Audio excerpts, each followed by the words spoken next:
कोविड-19 की वजह से ऑस्ट्रेलिया ने पिछले 18 महीनों से अपनी सीमाओं को बंद कर रखा है। ऑस्ट्रेलिया अंतर्राष्ट्रीय स्तर पर दुनिया से कट सा गया था। CNN में लिखी खबर के मुताबिक ऑस्ट्रेलिया सरकार ने कहा है कि कुछ देशों के साथ वैक्सीन पासपोर्ट का परीक्षण शुरू किया जा रहा है। ऑस्ट्रेलिया को दुनिया के लिए फिर से खोलने के लिए यह पहला कदम है। पिछले 18 महीनों से ऑस्ट्रेलिया के बॉर्डर बंद हैं, लेकिन अब टीकाकरण की दर बढ़ने के कारण अब ऑस्ट्रेलिया अंतर्राष्ट्रीय स्तर पर प्रतिबंधों को ढील देने के लिए कुछ ही कदम दूर है। ऑस्ट्रेलिया के प्रधानमंत्री स्कॉट मॉरिसन ने कहा है कि एक बार ऑस्ट्रेलिया की 80% अडल्ट पॉपुलेशन को वैक्सीन के दोनों शॉट मिल गए तो लोगों को फिर से विदेश यात्रा की अनुमति दे दी जाएगी। व्यापार और पर्यटन मंत्री डैन तेहान ने कहा है कि सरकार डिप्लोमेटिक मिशंस के थ्रू विदेशों में ऑस्ट्रेलिया के कई प्रमुख यात्रा स्थलों के साथ वैक्सीन पासपोर्ट की कोशिश करेगी। इसमें सिंगापुर, जापान, दक्षिण कोरिया, यूके और यूएसए के साथ साथ ऑस्ट्रेलिया के पड़ोसी प्रशांत द्वीप शामिल हैं। ऑस्ट्रेलिया के पर्यटन मंत्री तेहान ने कहा है कि यह आउटगोइंग और इनबाउंड यात्रियों के लिए टीकाकरण रिकॉर्ड का प्रूफ देने के लिए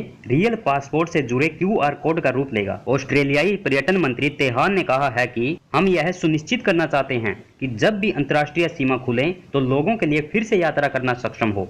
इसके लिए हम तैयारी कर रहे हैं। पर्यटन मंत्री ने कहा है कि जिन्होंने दूसरे देश में टीकाकरण करवाया है उन यात्रियों के लिए यह जरूरी है कि उन्होंने ऑस्ट्रेलिया के चिकित्सीय सम्मान प्रशासन जो TGA है उसके द्वारा अप्रूव शॉट्स ही लगवाए हों, जिनमें फाइजर, एस्ट्राजेनिका, मॉडर्ना और जेनसेग सिलॉग शामिल है। ऑस्ट्रेलिया के TGA ने किसी भी रूसी और चीन में विकसित टीकों को मंजूरी नहीं दी है। ऑस्ट्रेलिया नवंबर के अंत तक अपनी 80% वयस्क आबादी का टीकाकरण कर लेगा। ऑस्ट्रेलिया के प्रधानमंत्री मॉरिसन ने कहा है कि बॉर्डर को फिर से खोलने के बाद जो यात्री ऑस्ट्रेलिया में पहुंचेंगे वे होटल की बजाय घर पर ही क्वारंटीन हो सकेंगे। हालांकि वहां की लोकल मीडिया ने यह अंदेशा भी जताया है कि अंतर्राष्ट्रीय एयरलाइनों पर उपलब्ध सीटों की कमी हो सकती है और एयरपोर्ट एरिया को चेतावनी भी दी है कि उड़ान मार्गों को फिर से स्थापित करने के लिए और अधिक मार्गदर्शन और तैयारी की आवश्यकता है। पर्यटन मंत्री ने कहा है कि ऑस्ट्रेलिया सरकार एयरलाइंस के साथ काम कर रही है और जो ऑस्ट्रेलिया का कैरियर क्वांटस है वह पहले ही कह चुका है कि वह अगले महीने ही अंतर्राष्ट्रीय उड़ानों को फिर से शुरू करेगा।